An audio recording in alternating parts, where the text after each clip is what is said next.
Hello and welcome to the Ideas Factory. I'm Naghma. The Russia-Ukraine war. It's been 6 months since the war started, and that's what we will look at. How has it impacted the world outside of the region? We will also look at the legacy of the last Soviet leader, former Soviet uh, President Gorbachev, who just passed away this week. We will look at the heightened US China tension because the US now approving the sale of more weapons to Taiwan. And of course, the big story from India, the commissioning of Vikrant in the Navy, why it matters to us and why and how will it really affect our Navy or our naval capabilities. Welcome to the Ideas Factory, Hush. I Hi. would like to begin with the US Russia war. It's been 200 days since the war started, 6 months. If we look at the UNHRC figures, about 5,500 civilians have been killed. Russian soldiers have been killed. Ukrainian soldiers have been killed. 6 months into the war, about 20% territories occupied, the Ukrainian territories occupied by the Russians. But uh, so many sanctions and restrictions. How has it really changed? The war never stopped. Also, when we look at the stand of different countries towards Russia, uh, I would also like to understand, has India really changed its stand? Because on the 24th of August, for the first time, India voted against Russia on the issue of Zelensky addressing. Um, India also is holding a meeting of Quad on the Indo-Pacific initiatives. So, can we really say that while trying to balance between Russia and the West, India somehow has shifted its ground as far as the Russia-Ukraine war is concerned? Nagma, I think for India, this is a very, very difficult situation. Of course, India would have liked that this war never happened because so many of its foreign policy priorities have to be adjusted. So many challenging diplomatic maneuvers have to be undertaken by India because of this conflict. And it has put India in a very, very difficult position. So, India, much as India proclaims its friendship to Russia, this war has cast a shadow over India's economic future, its diplomatic ties, and increasingly the balancing act that India is having to perform with various actors. So while as you are mentioning, India has voted largely abstained and also given a strong sense that publicly India would not name Russia as an aggressor. This has caused frustration with its Western partners. But that's the stand that India has taken, that India wants ultimately this conflict to end through diplomatic means. India has been shifting to a position where it is now saying that, look, ultimately international law is important. Ultimately, territorial integrity and sovereignty of countries are important, and those norms have to be upheld. But it is not. It has not named Russia as an aggressor. While at the same time it has pursued its ties with the West, it has continued to engage with West more substantively, and of course. The pressure on India because of its buying oil from Russia continues. So I think there are multiple issues that get embedded in India's response. And one of the interesting things that is happening this week is this Vostok-22, the military exercises that India is undertaking, where India is participating with China in an exercise that Russia has convened in its Far East. Now, what is interesting here is how the diplomatic compulsions of India spill out into the open. On the one hand, you have a country like China with whom India does not have a normal relationship, quote unquote, as we are being told. Yet we are participating in the Indian army contingent is participating with with Chinese army and many other armies in a multinational exercise called Vostok-22. But as part of the same exercise, when Russians and the Chinese wanted to do a drill near South China Sea, India has taken a step back. India has said, we are not going to participate in this leg of the exercise because this is something that Japan finds offensive. Because these exercises, the maritime leg of these exercises, will be happening in the Sea of Japan. And Kuril Islands dispute between Japan and Russia meant that Japanese defense minister had to come out and say that these exercises are unacceptable. So India has taken a step back there. India has said that we will not participate in the maritime contingent, but they are going ahead. We are going ahead with participating in the military exercises at the army level, which are happening in the Far East. So I think this kind of diplomatic jugglery that India is having to contend with is part of I think the way Ukraine has exposed, or Ukraine crisis has exposed the fundamental fault lines in global politics. The iron curtain between Russia and the West is getting tightened. And India is, in an ideal world, India would not have liked that. India would have liked some kind of an engagement between the two. And of course, India's most important challenge being China, India would have liked the focus to have remained squarely on China. So I think this sense that while Russia is a very important partner, India will continue to engage with Russia on matters of regional security, defense, and energy. India also wants to work with the West when it comes to the Indo-Pacific, when it comes to China, and I think that is what is coming out from India's perspective as a consequence of this larger Ukraine crisis, and how India is navigating this very very difficult diplomatic terrain. Yes, there's a very fine line that India has to do. And but also, when we look at the war, it's been 200 days of the war, Harsh. What has come out of it? And how has it now we see the impact of the war much more on the region outside? Almost all the countries. Look at what's happening in Europe: the energy crisis, power crisis, the oil crisis. So we are now seeing the impact very clearly in the rest of the world, and there seems to be no end to this war. Absolutely, I don't think neither of the two protagonists, Ukraine or Russia, are willing to come to the negotiating table. Both sides are very much insistent on their maximalist demands. Russia still is pushing, while it initially pulled back from Kiev. The southern and eastern Ukraine is now the focus. In fact, Ukrainians are now pushing back as part of their counteroffensive that they've launched in an attempt to take Kherson, the city which was the first city that the Russians took. So I think there is a counteroffensive going on, and Ukrainians continue to press for more support from the West. Americans have given more than 13 billion over the last 6 months, and another billion are in the pipeline. A few billions are in the pipeline, and I think the wider Western world is, as of now, united in its disengagement from Russia. But as you point out, inflation is at an all-time high. Fuel and food prices are rising. There is going to be at some point war fatigue in Western nations. So then, I think how will the Western leadership, Western political entities respond to the aspirations of the local population will be an important determinant as far as the Western unity is concerned, because Ukrainian position is linked to Western unity. Ukraine could not have taken the stand without West united behind it. And so far, that unity has been upheld. So far, and many of the strategic ambitions of Russia have not come to fruition in terms of whether the NATO expansion is concerned, whether Western unity is concerned. But as winter sets in, as the inflationary trends accelerate, as Russia continues to use energy as an instrument of war, because we know that Russians have been this week, they have withheld gas supplies in the name of maintenance, and those supplies have not been resumed. Western Europe is saying that's being done.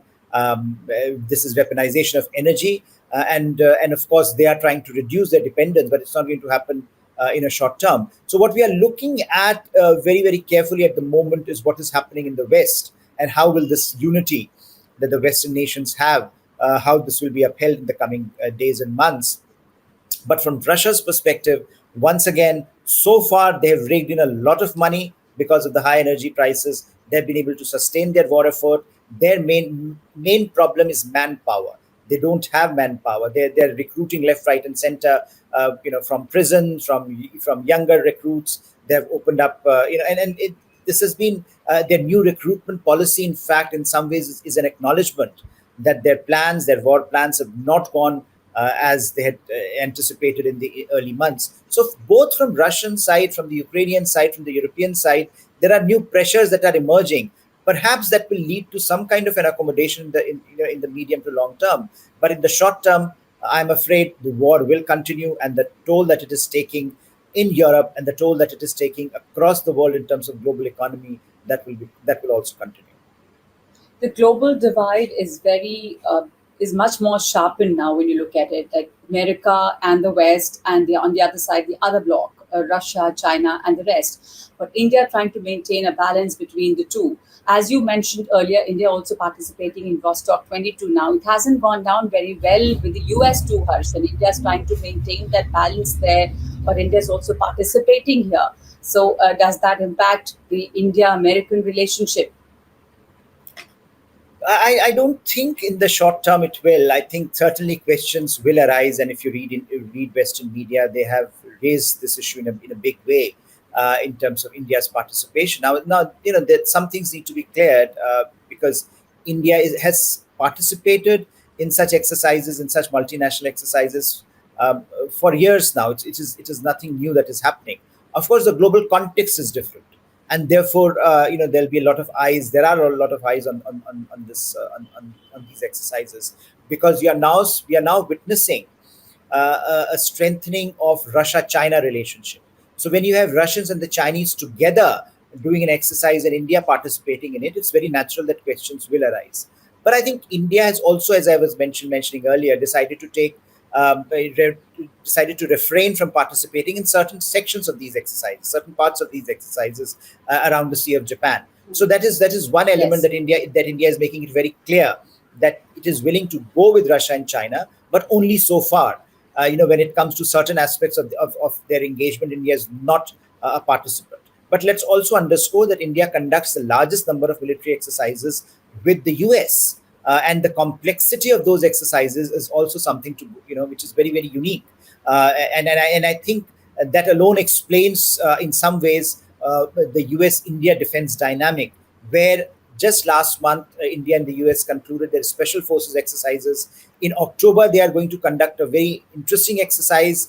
US and Indian soldiers are going to be exercising very close to the Chinese border. Chinese have raised this matter publicly, and in some ways expressed their dissatisfaction. But I think this also tells you that India is trying to maintain a different position from Russia-China axis that is developing. India is trying to develop its own identity when it comes to its engagement with multiple partners.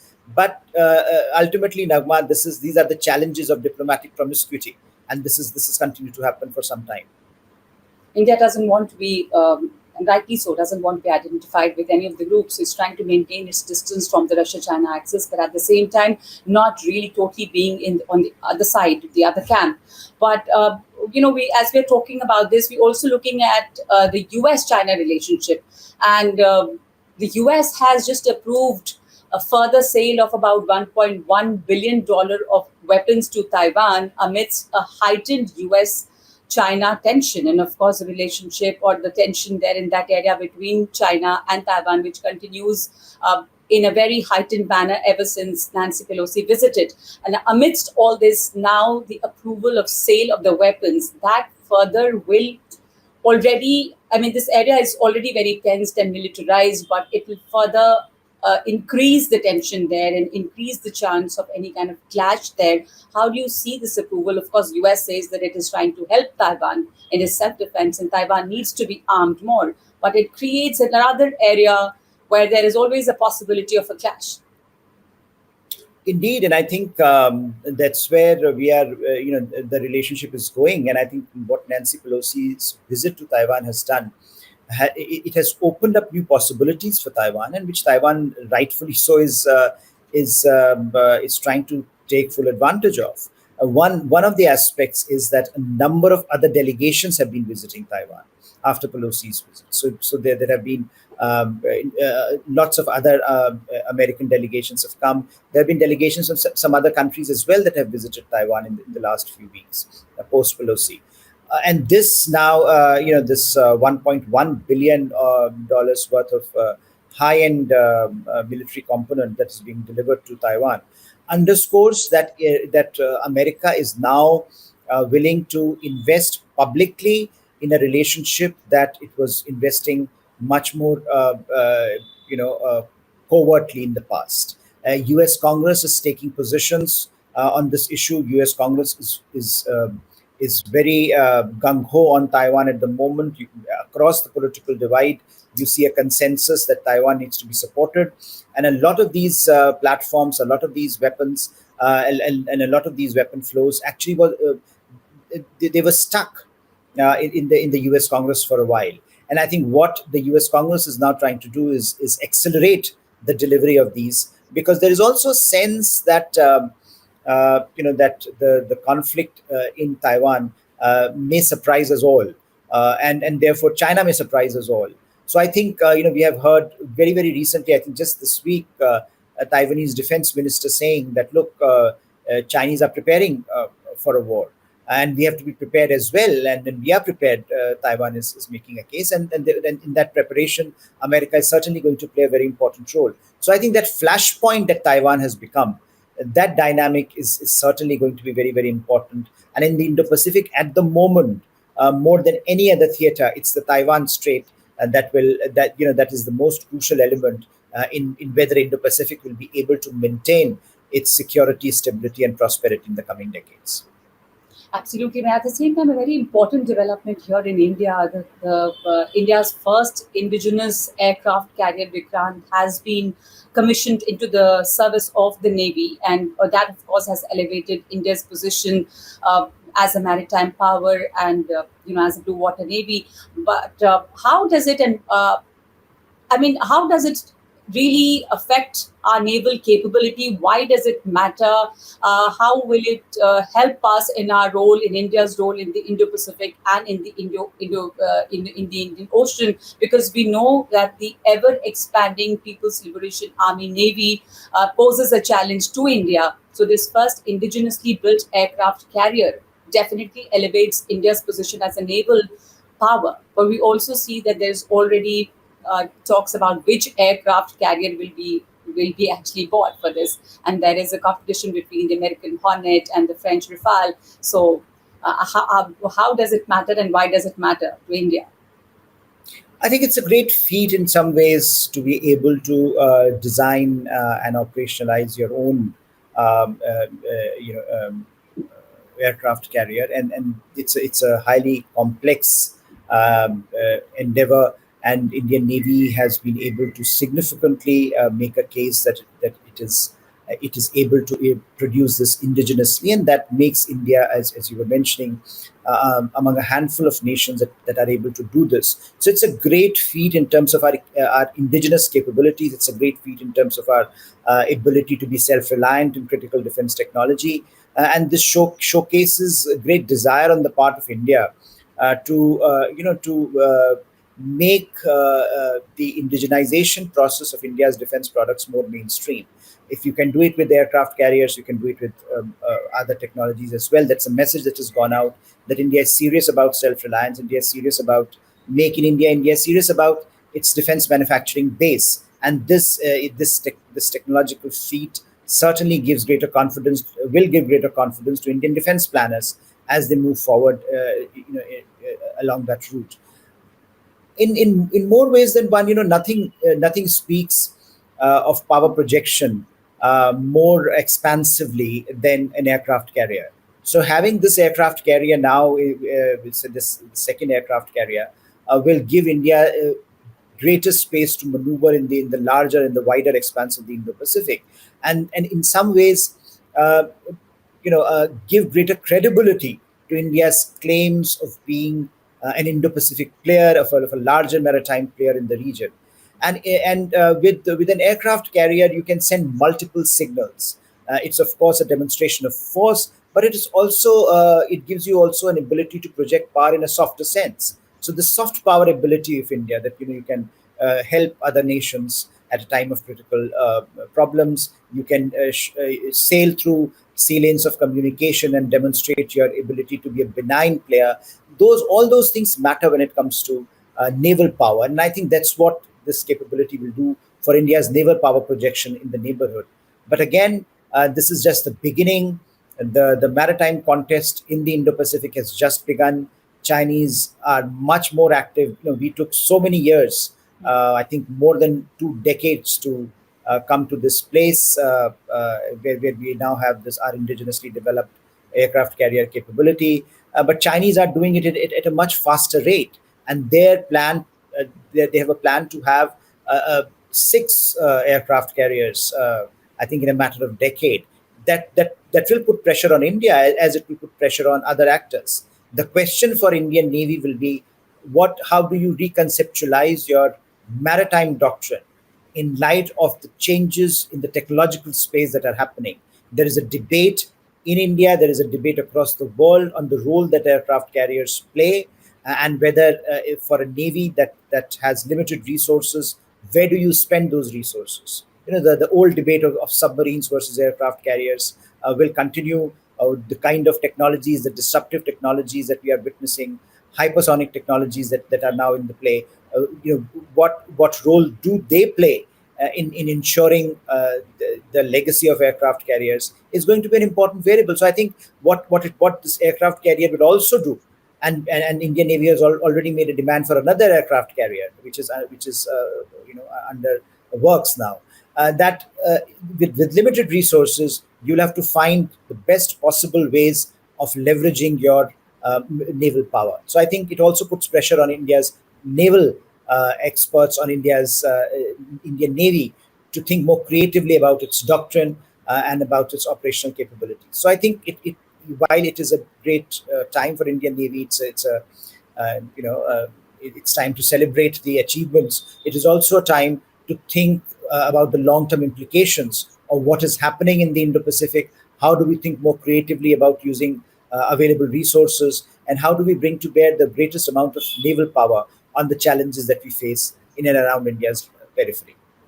And big challenge we face from China, as you mentioned, that China is developing its aircraft carriers at a much faster pace than what India is doing. The earlier one we had, the aircraft carrier, was actually Russian built, Vikramaditya, and before that we acquired from the UK. Now, as we come to the end of this episode, Harsh, if we have time, I would like you to comment upon the legacy of Gorbachev, because Gorbachev just passed away, the former Soviet president and the last Soviet leader who actually brought down the Iron Curtain. But when he passed away, there was mourning, and the world leaders were responding to it, but Putin took a long time, and the reaction from Russia itself was very frosty. And it's very ironical. I mean, there have been reports that he was very, very upset about the Russia-Ukraine clash that is happening now, and how the entire area has changed again. So, I would like your comment on that. Yeah, like all great statesmen, Gorbachev leaves behind a mixed legacy. But what is interesting is that as you point out, you can interpret his legacy as to where, depending on where you are, in which part of the world you are. So Russians will have a different perspective. Eastern Europeans will have a different perspective.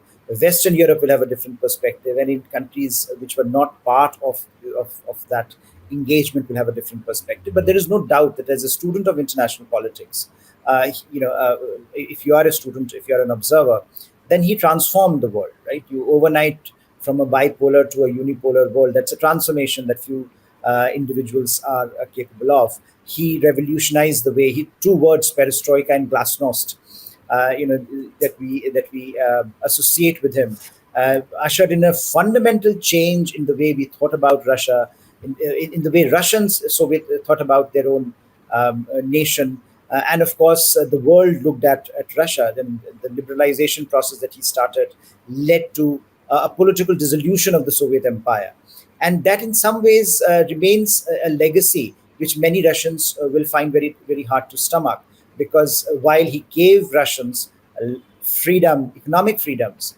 he also ushered in an age where Russia became from the front leading country of the world to a second tier nation.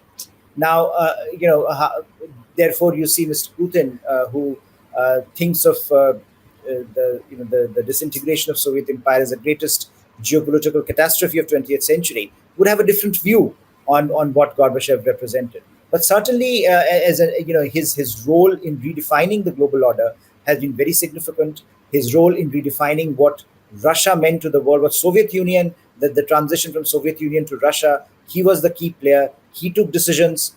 He, under his watch, we saw the disintegration. We saw the Soviet Empire crumbling. We saw new states emerging.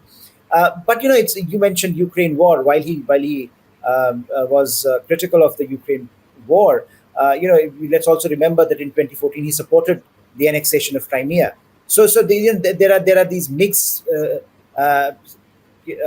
approaches. There are these mixed signals that he had been giving in his last few years in terms of where he saw Russia going. Certainly, he was not comfortable with where Russia was going, but as a nationalist also, he was there present at critical moments, and his legacy remains very very complex. And as we look at the Ukraine crisis today, you have to go back to the source of that crisis. And for Putin, the disintegration of Soviet Union in some ways is the source of all that is wrong with the present balance of power in Eurasia, and he wants to rectify it through a war against Ukraine, through the control over Ukraine. Whether or not he's able to do it remains to be seen.